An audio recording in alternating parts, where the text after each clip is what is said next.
Exactly 3 years now that several children were shot to death at close range at the Mother Francisca Primary School situated at Bamileke Street in Fiango, Kumba. They were shot at close range, killed in cold blood by armed gunmen who later on escaped, leaving the kids lamenting in pools of their own blood. 3 years later, the survivors are still very traumatized, and families of the kids who died still in tears. And we went back to Mother Francisca Primary School in Fiango, Kumba 3 years after that carnage. All of this within the context of the Anglophone crisis, which has cost the lives of men, women, children and even babies since the crisis became a full-blown war some 5 years ago. Viewers, that is our major lead story. Details when we come back.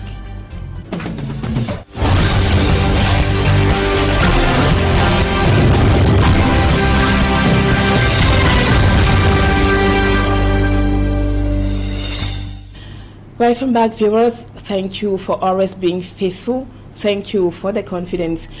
We told you a while ago in the headlines that today marks exactly 3 years that an attack orchestrated by unknown gunmen brought about unforgettable memories in the minds of victims at the Mother Francisca International Academy situated at Bamileke Street in Fiango in Kumba in the southwest region of Cameroon.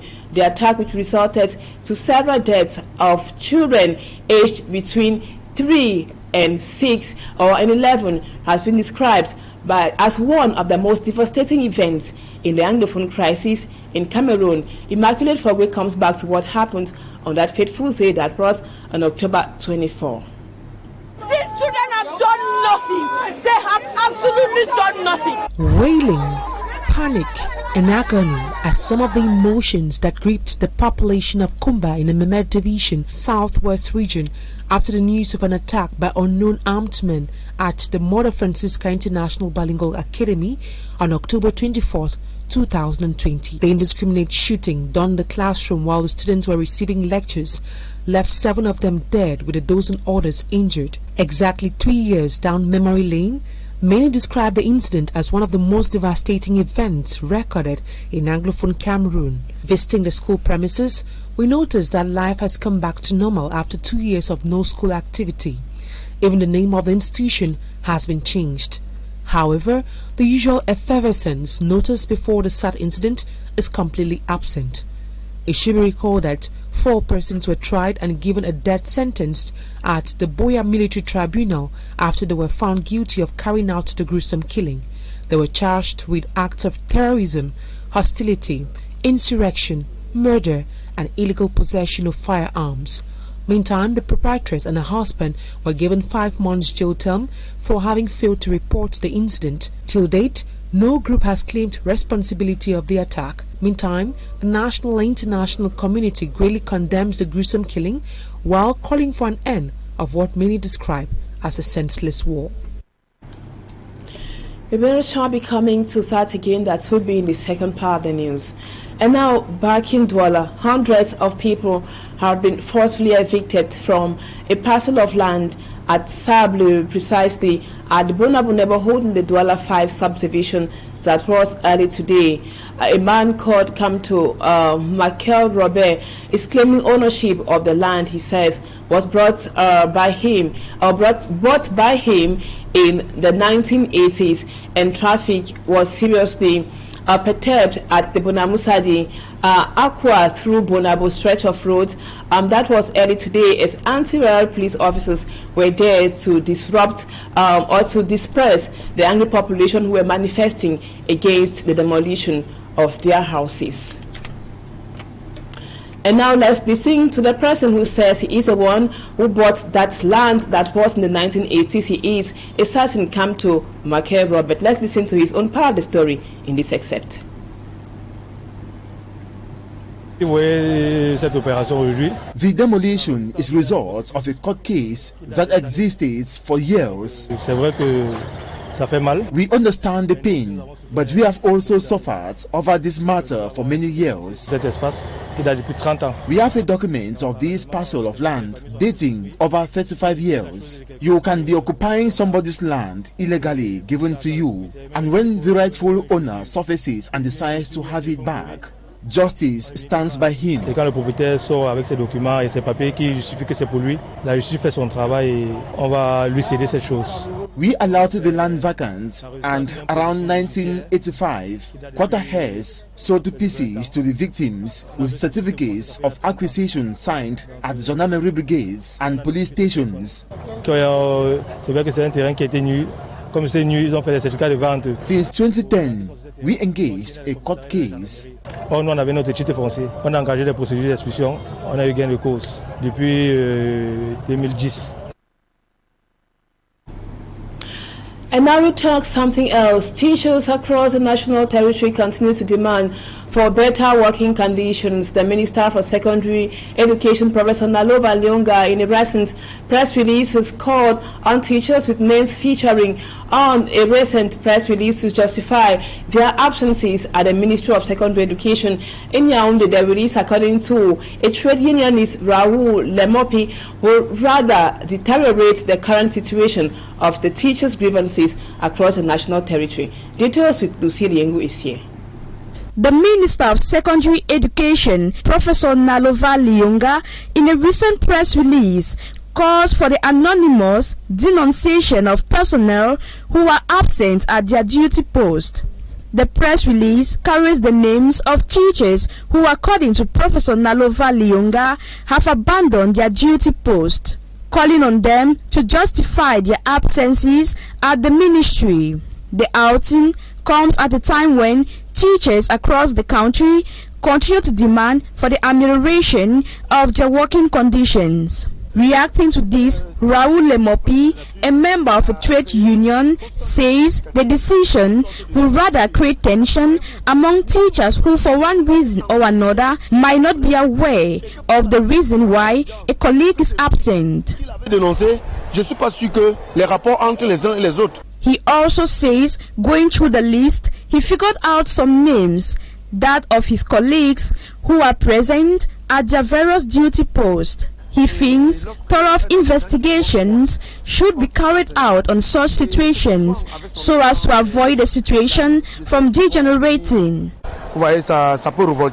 Amadou Tante, a civil society leader, on his part, salutes the minister's decision. Workers are supposed to be paid based on their services rendered to the state, because it's not normal for somebody to perceiving salary when the person is not at the duty post. But he says the decision is not a concrete solution to the teachers' grievances. I think that this minister will not definitely solve the problem, because the government needs to dialogue with the teachers and for them to look for better ways of solving this problem, because I don't think. And also some irregularities in the profession has forced most teachers to leave the country. Because sometimes you can bear with me that some of these teachers, that their salaries are on their dues are flowing on time normally, are those that have paid money to some middlemen who are working with some of this ministry to facilitate their affairs. In order to resolve this situation, the government has to go deeply into the plight of teachers nationwide.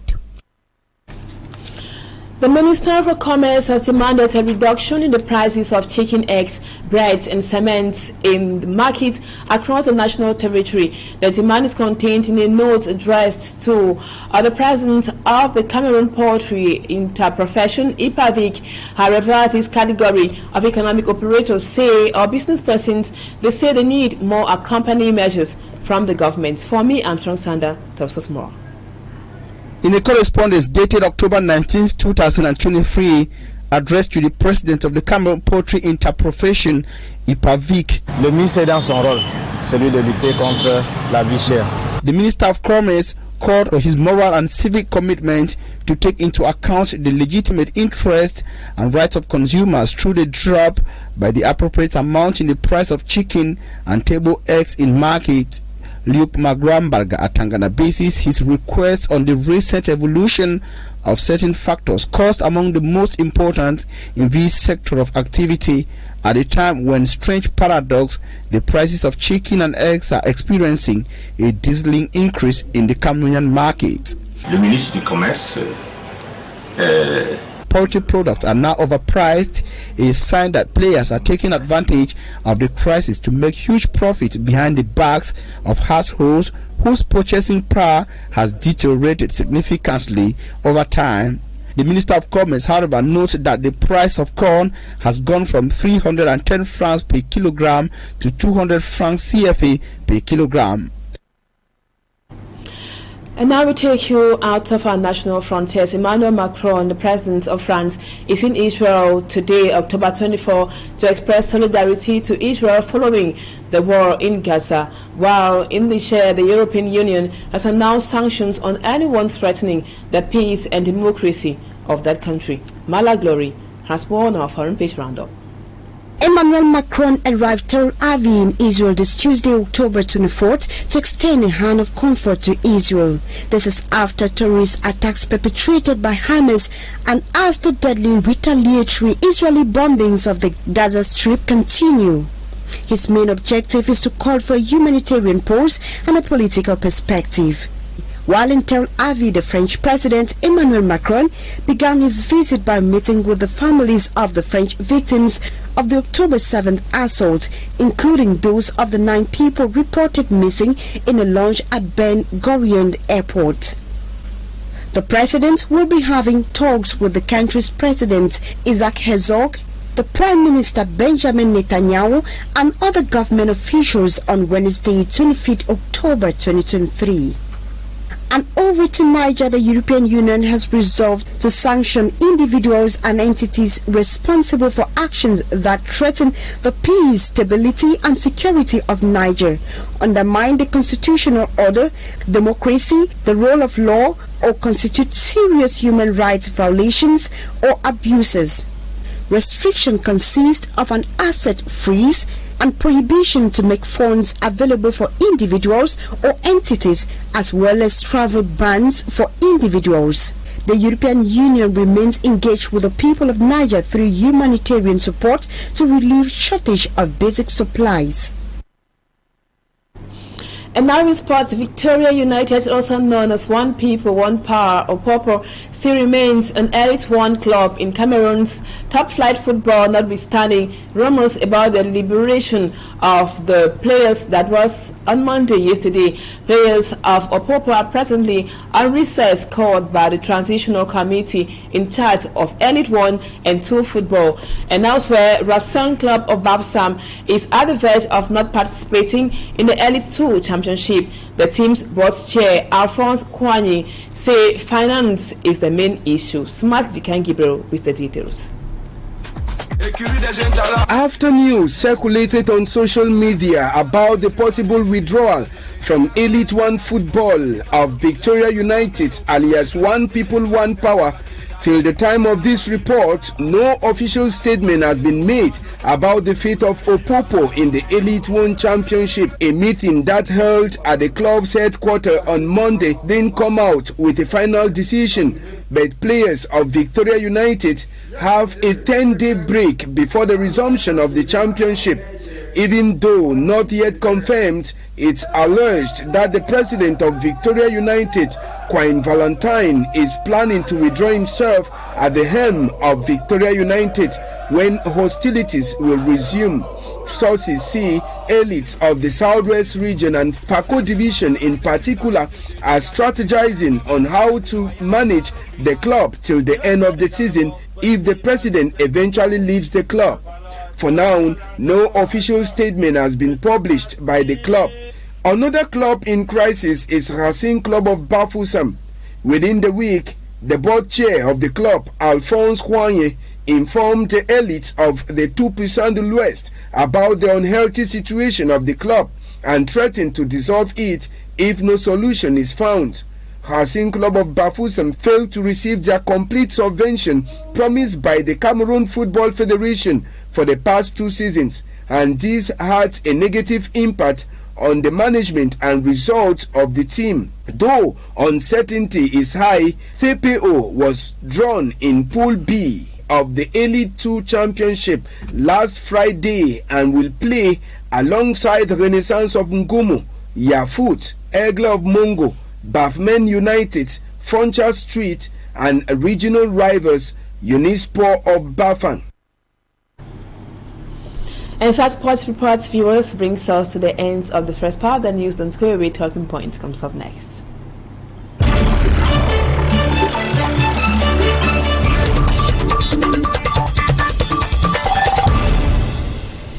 Welcome back. We will be talking about the recent press release of the Minister for Secondary Education, Professor Pauline Nalova-Lyunga, calling on teachers to report absentee teachers, that's teachers deserting their posts of responsibility or duty posts in various schools across the national territory. They should be able to report teachers who are not at work to the Ministry of Secondary Education. So our guest tonight is a teacher. He is also a trade unionist. He is we have been receiving him very often on our platform. He is Sama Mungwa. He is a teacher of the government bilingual high school in Molikoboya.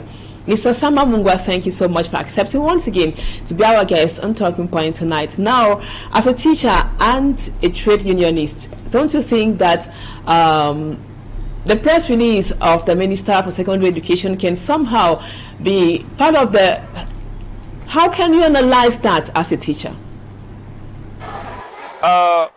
Annabella, I would want to hide my face in shame because back in 2022, when the minister came up with that communique calling on teachers to denounce their colleagues who have abandoned, whom they knew had abandoned work and were either in the country but not working or had traveled out of the country, I was one of those who criticized and actually chastised the minister for having reduced her ministry to a Kongosan Jangi house.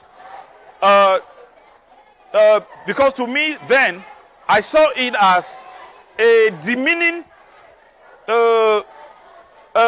method of administration where you expect that official information, which ought to follow the official channels and canons of administration, had to now be transmitted through gossip and Congo sign, I should say.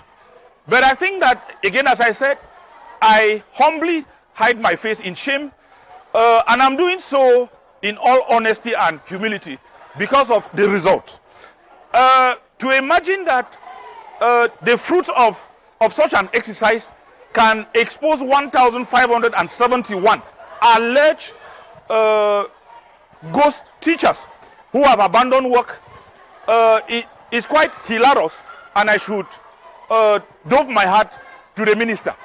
Imagine that if we have 30 ministerial departments in this country, and such a move, as much as it is unorthodox and unprofessional, can successfully expose 1,571 across 30 ministries.